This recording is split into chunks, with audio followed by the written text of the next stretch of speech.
नमस्ते। एक पल के लिए अपनी आंखें बंद कर लीजिए, अपने आसपास के शोर को भूल जाइए और उस भारीपन को महसूस कीजिए जो आप पिछले कई दिनों या महीनों या शायद सालों से अपने सीने में दबाए बैठे हैं। वह डर कि कल क्या होगा, वह पछतावा कि काश मैंने ऐसा न किया होता, वह थकान जो सोने के बाद भी दूर नहीं होती।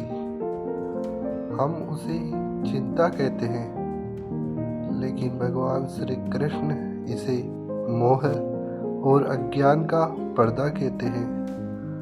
आज इस आधे घंटे की यात्रा में हम उस पर्दे को उठाने वाले हैं। यह केवल एक कहानी नहीं है, यह आपके भीतर की शांति की वापसी है।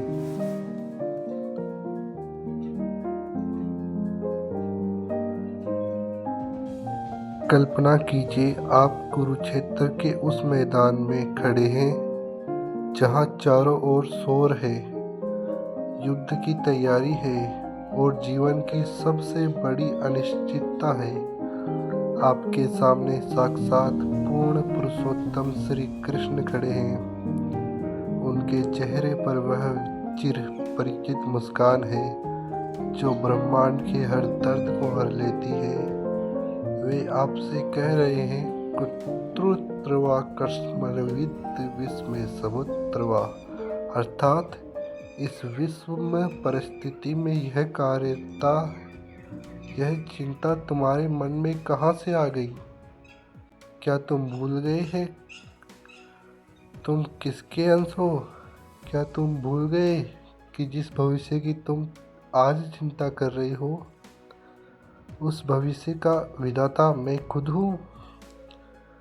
श्रोता को इस यात्रा के लिए तैयार करना। अगले 1 घंटे में हम श्री कृष्ण के जीवन के उन प्रसंगों से उतरेंगे जहां उन्होंने सिखाया है कि कैसे तुम्हारे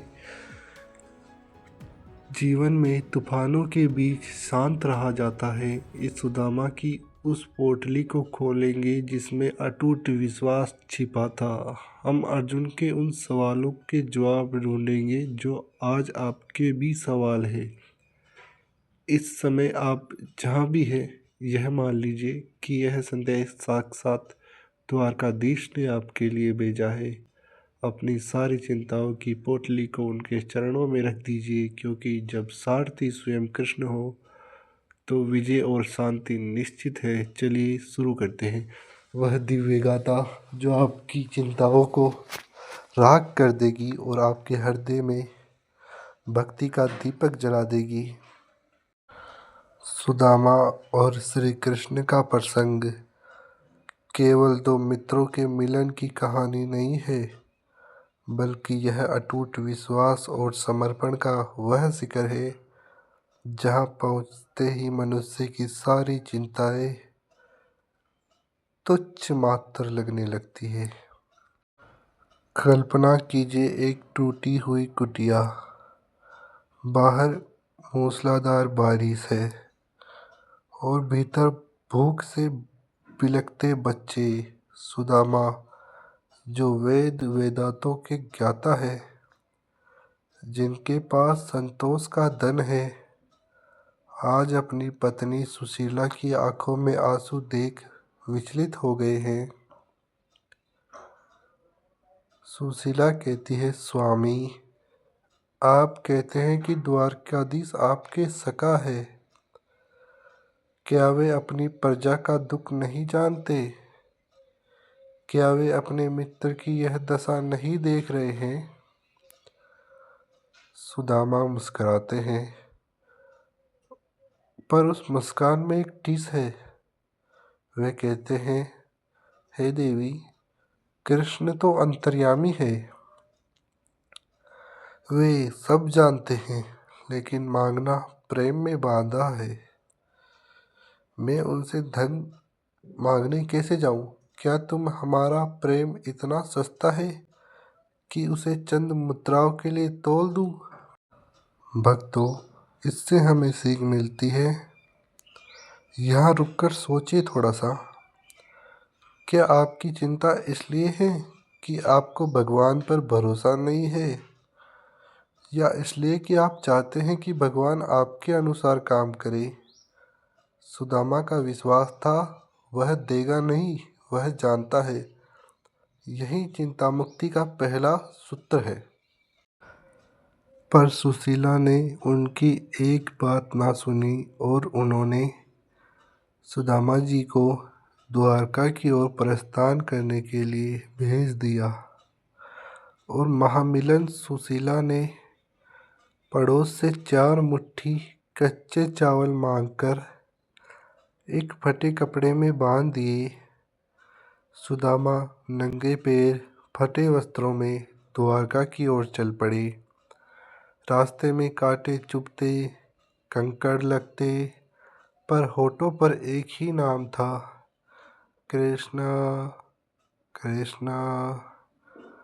जब वे द्वारका के स्वर्ण द्वारों पर पहुंचे तो द्वारपालों ने उन्हें रोक दिया। कहा, ये महल और कहाँ ये याचक। लेकिन जैसे ही संदेश श्री कृष्ण तक पहुंचा कि नाम सुदामा है, त्रिलोकी के नाथ नंगे पैर दौड़ पड़े। पीताम्बर सरक गया, मुकुट गिर गया, पर कृष्ण नहीं रुके। पूरे ब्रह्मांड ने वह दृश्य देखा। साक्षात ईश्वर एक साधारण ब्राह्मण के चरणों में बैठा रो रहा था। देखी सुदामा की दीन दशा। करुणा करी के करुणानिधि रोए। भगवान ने परात का पानी छुआ तक नहीं, अपनी आंखों के आंसुओं से सुदामा के पैर धो दिए। मौन संवाद और तंडुदल। चावल का रहस्य। सुदामा संकोच में अपनी चावल की पोटली छुपा रहे थे। उन्हें लग रहा था कि 56 भोग पाने वाले कृष्ण तो ये तुच्छ चावल कैसे दूं? लेकिन कृष्ण ने झपट्टा मारकर वह पोटली छीन ली। एक मुट्ठी खाई तो सुदामा को धरती का राज दे दिया। दूसरी मुट्ठी खाई तो स्वर्ग का ऐश्वर्य दे दिया। जब तीसरी मुट्ठी भरने लगे तो रुक्मणी जी ने हाथ पकड़ लिया। प्रभु, क्या बैकुंठ भी दे दोगे? सुदामा ने कुछ नहीं मांगा, कृष्ण ने कुछ नहीं पूछा, बस दोनों की आंखें बात कर रही थी। दोस्तों, सुदामा जब वापस लौटे तो वहाँ कुटिया नहीं, महल खड़ा था। उन्होंने रास्ते भर क्या सोचा था? कृष्ण ने कुछ दिया तो नहीं, लेकिन उनके मन में मलाल नहीं था। उन्हें खुशी थी कि मेरे कृष्ण ने मुझे गले लगाया। आपकी चिंता क्या है? कि आपके पास पर्याप्त धन नहीं है, कि आपका काम नहीं बन रहा? याद रखिए, श्री कृष्ण केवल आपके प्रेम और धैर्य की परीक्षा ले रहे हैं। जब आप मांगना छोड़कर केवल भरोसा करना सीख जाते हैं तो कृष्ण बिना मांगे वह सब दे देते हैं जिसकी आपने कल्पना भी नहीं की थी। गहरी सांस ले और सुदामा की तरह कृष्ण के आलिंग को महसूस करें। आपकी सारी दरिद्रता, चाहे वो धन की हो या मन की, कृष्ण ने हर ली। कर्म और फल की ओर बढ़े। जब हम सीधे आपकी समस्याओं के समाधान पर बात करेंगे। अब हम उस पड़ाव पर हैं जहां भगवान श्री कृष्ण स्वयं सारथी बनकर आपकी चिंताओं के रथ को सही दिशा देंगे। यह भाग्य आपके श्रोताओं के लिए सबसे अधिक प्रभावशाली होगा क्योंकि यह सीधे उनके आज के तनाव और भविष्य के डर से जुड़ा है।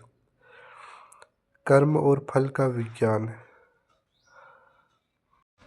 कल्पना कीजिए, चारों ओर शंख बज रहे हैं, गांडीव धनुष हाथ में है, लेकिन अर्जुन के हाथ कांप रहे हैं। वह अर्जुन जो दुनिया का सबसे बड़ा धनुर्धर है, आज आंसुओं से भरा है। वह कहता है, हे कृष्ण, मेरा मन भ्रमित है, मुझे कुछ नहीं सूझ रहा। मैं यह युद्ध क्यों लड़ूं? इसका परिणाम क्या होगा? क्या आप भी आज उसी अर्जुन की तरह नहीं हैं? अपने करियर को लेकर व्याकुल, अपने रिश्तों को लेकर डरे हुए हैं और अपने भविष्य की अनिश्चितताओं से घबराए हुए हैं। अर्जुन की चिंता भी वही थी जो आपकी है, परिणाम का डर। तब माधव मुस्कुराए। उन्होंने रथ को दोनों सेनाओं के बीच खड़ा किया और वह शब्द कहे जो आज 5000 साल बाद भी आपकी हर समस्या का समाधान है। कृष्ण कह रहे हैं, तेरा अधिकार केवल कर्म पर है, उसके फल पर कभी नहीं। हम खुशियाँ क्यों है? हम दुखी क्यों है? क्योंकि हम वह काम कर रहे हैं जो हमारे हाथ में है, लेकिन हमारा मन उस चीज़ में अटका है जो हमारे हाथ में नहीं है। सोचिए, अगर एक माली बीज बोते समय हर पल यह सोचे कि पेड़ उगेगा या नहीं, फल मीठे होंगे या नहीं, तो क्या वह सही से बीज बो पाएगा? नहीं, फल की चिंता उसे कमजोर कर देगी। कृष्ण कहते हैं, फल की चिंता मुझे सौंप दे, तू बस बीज बोने का आनंद ले।